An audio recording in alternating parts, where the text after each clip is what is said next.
Maybe you're thinking logically, well, she loves her grandpa. I had a fantastic grandpa. I get that. I should mention she comes from a very long line of the Swedish free. Erika Kirk presented herself as the all-American Christian girl from Scottsdale. Then Candace Owens dropped the receipts and a leaked music DNA trail suddenly connected everything. What looked like scattered family rumors turned into something far darker when hidden bloodlines surfaced. Music linking Erika directly to the Rothschild name through the Rothstein line, and pulling Ellen DeGeneres into the same web. The moment connections lined up, the carefully built public image stopped looking like reinvention. It started looking like a legacy that was never meant to be traced. And once you see how deep the threads actually run, one question becomes impossible to shake. How much of the story was hidden on purpose? Now before we dive deeper, let's rewind a bit. Old photos and footage clips show Erika talking about her family lineage. Then the family trails surfaced and everything shifted. Investigators tracing her mother's side uncovered repeated links to the Rothstein music name. A lineage long associated with influence, financial maneuvers, and carefully obscured histories. Music, what began as scattered online questions, turned serious when those threads pointed straight toward one of the most talked about families in history. I am JT Massey. I am 25 years old from Chattanooga, Tennessee. I'm a minor league baseball player with the Colorado Rockies, and I'm going to be racing with my girlfriend. Hi, I'm Erika Franzwe. I'm 25 years old from Scottsdale, Arizona, and I currently live in Venice, California. So March 1st, we went on our first date. Well, I got it wrong because I thought it was the day before, and I called him and I was like, hi, so I'm going to be running late for our date, and he's like, actually, it's tomorrow. Yeah, I'm sitting at dinner with my dad in Arizona, and I'm like, did I mess up the date or what? End up standing up from the table to call her, and she messed up the date. I did, so we went to Maggiano's. Yeah, it worked. Candace laid out the mapping with names like cousin Nicole Rothstein, the New York roommate whose background carried noticeable financial weight. Then came Uncle Alan Rothstein, whose documented business dealings and property holdings raised eyebrows about how that kind of wealth accumulated without clear public footprints. Further back in the line, connections to figures like Jack David Solomon and even older Rothstein roots surfaced, including the infamous Arnold Rothstein and his historical role in high-stakes manipulation.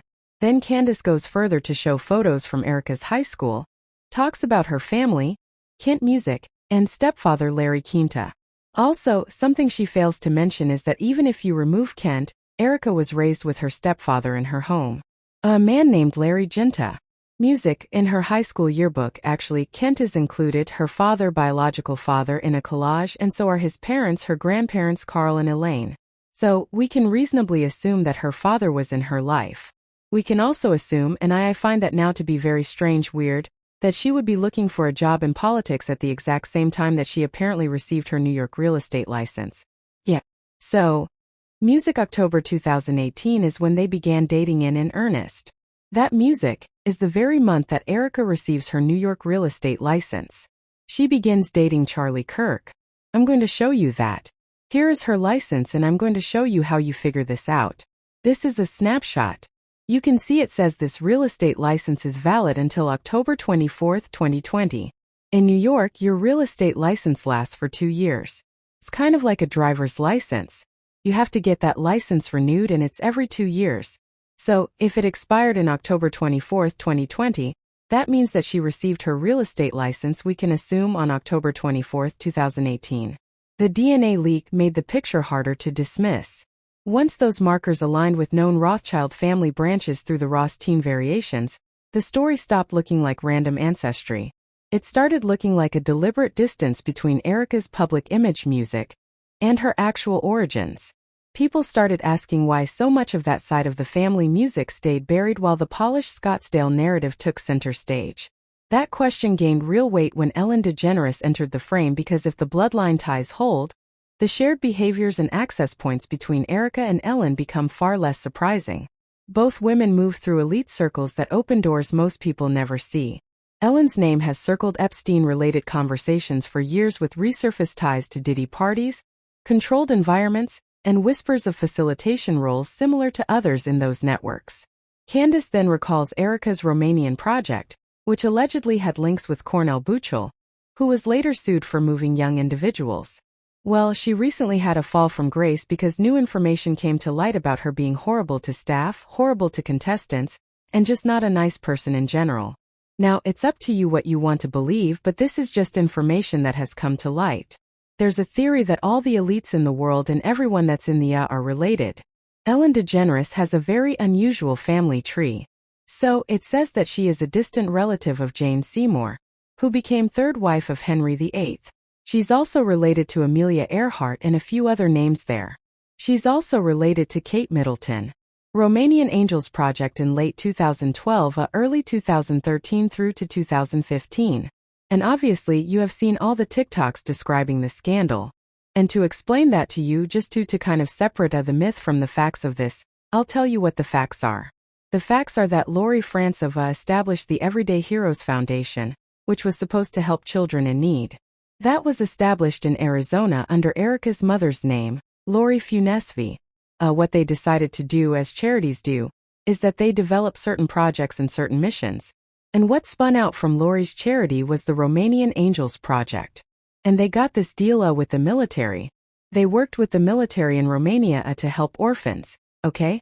Now, music, it is a fact that they worked with at that time a Colonel Otto Bucher. Colonel Otto Bucher was then accused of running a bro with young children, taking them onto the military base for himself, his sexual needs. A woman filed it in Romania and said, "This is what's actually happening. These children are brought to the base and they're being prostituted to military men." Hello, Sean. Did he come? How are you? I'm doing great. How are you doing? I'm doing fantastic, thank you. Do you like being scared? Laughter. I'm not going to say. Yeah, don't do that.